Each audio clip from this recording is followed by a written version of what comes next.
This is an unboxing and review of the BGVP DMS.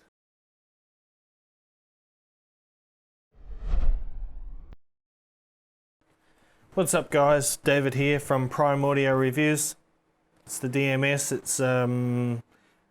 it's a little bit up on the ladder I think from the older DMG. It's currently below the DM6. Let's have a look at the specs real quick. Wow, 7 drivers per side. It's got 1 dynamic driver and 6 balanced armature. Knolls plus BGVP balanced armature drivers. Sensitivity is 110 dB. Impedance is 12 ohms. The frequency response is 10 Hz to 40 kHz. And the presentation inside is the same as the DM7. So here are the earpieces, same selection of ear tips, 2 foams and 6 different pairs of silicone ear tips. In here will be the cable, earphone instructions, user guide there, and another smaller bag with an extra 2 pairs of ear tips and the cable. So that's everything all together. Let's have a look at the cable first. It's a different style than what we saw with the DMG and the DM7. It's got one of these Velcro ties that I'm not a fan of, so I'll take that off right now. Alright guys, so here is the cable. We've got a right angled plug on the end, 3.5mm of course. It's got a rubberized coating on it, a little BGVP on the side there. The cable itself is different style than what we've been getting lately. It's one of these double strand sort of stuck together ones. It feels a bit stiffer than the other type of cable that we've been seeing more of. Stiffer than the regular sort of braided ones that we've been seeing.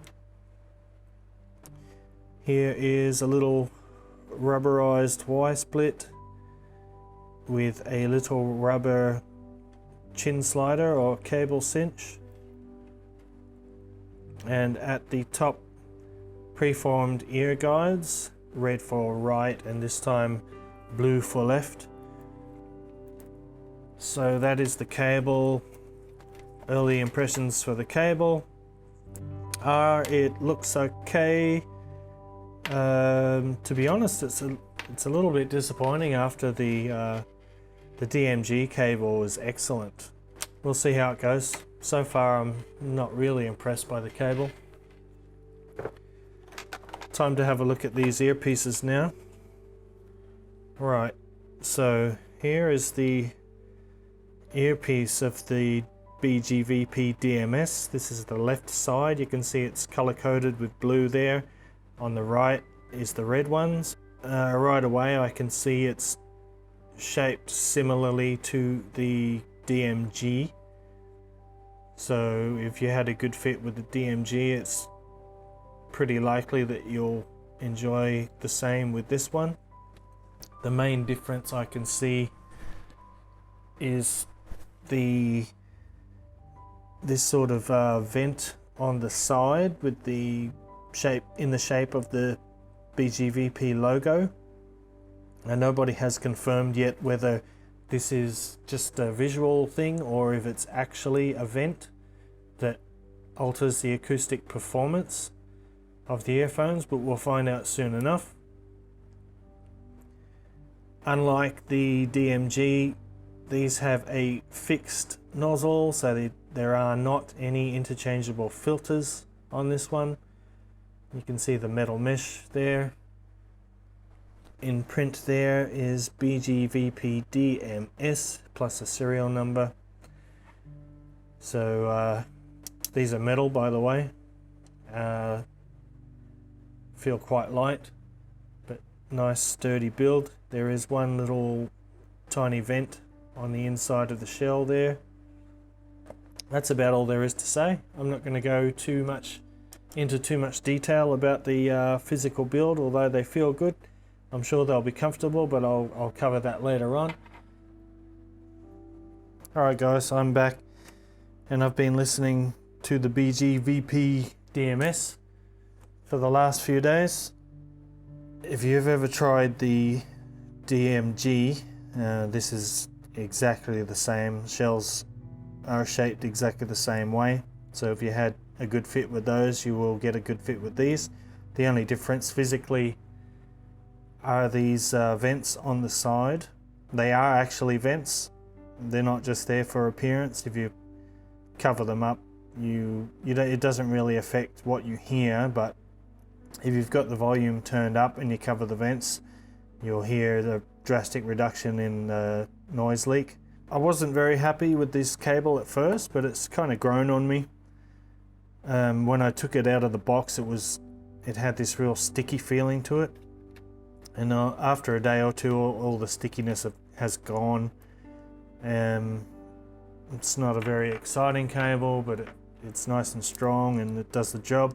It does have some microphonics, but not really enough to be an issue. To be honest, I was a little bit disappointed with the sound, mainly with the bass. The bass is not really improved over the DMG, which is what I thought was the main problem with the DMG. It kind of had this thick, well, let's talk about the DMS. It has a really thick bass, kind of like when you hear a kick drum, it kind of sounds like the skin on the drum is not taut. Sounds like it's a bit loose, so you get this sort of a really thick thud. There's no snap to it. It's a real thick thud, and it's not very textured. It's not very well defined, and it's just not very good, frankly. The mid-range has improved a lot since the DMG. The mids are less recessed and the vocals are more forward. The mid-range is very smooth and it's emotive. Vocals are emotive. Vocals and instruments become more energetic as you go towards the upper mid-range. So female vocals sound really good on these. The clarity is only average. They're not muddy, not really veiled or muddy, but they're a bit lacking in transparency, and they're just not that clear. And the reason for that is because of the way that the treble has been tuned. The treble is a little bit dull and flat. It's not the same kind of treble that was on the DMG. I really loved the DMG's treble. It was light and airy, and it was sweet. But here it's just a little bit flat and dull. It's kind of been tuned in a very safe manner. So the region between 6 kilohertz and 9 or 10 kilohertz is a bit low. It's a bit down there, and that's the area that produces the overall sort of clarity. So because the treble is so laid back on these earphones, it affects the clarity, and it makes things a little bit dark and a little bit dull. There's not a lot of airiness. Despite the vents on the side, the soundstage is not as expansive as we were hoping. It's not a small soundstage. It's not a bad soundstage, but it's very average, and that's due to the thickness of the bass and the safe, laid-back nature of the treble. So overall, I'd say the BGVP DMS is sort of a side grade to the DMG. If you have the DMG, I wouldn't bother upgrading to the DMS unless the recessed mid-range on the DMG really bothers you. Then this might work for you, but just be aware that you'll be getting this very similar kind of bass and a much flatter treble response in comparison. I think that's about it. So yeah, I wouldn't really recommend these earphones. They're not bad, but there's just so much good competition that makes these hard for me to recommend. So that's it, guys. Don't forget to hit the like and subscribe if you want to see more videos like this, and I'll see you in the next one.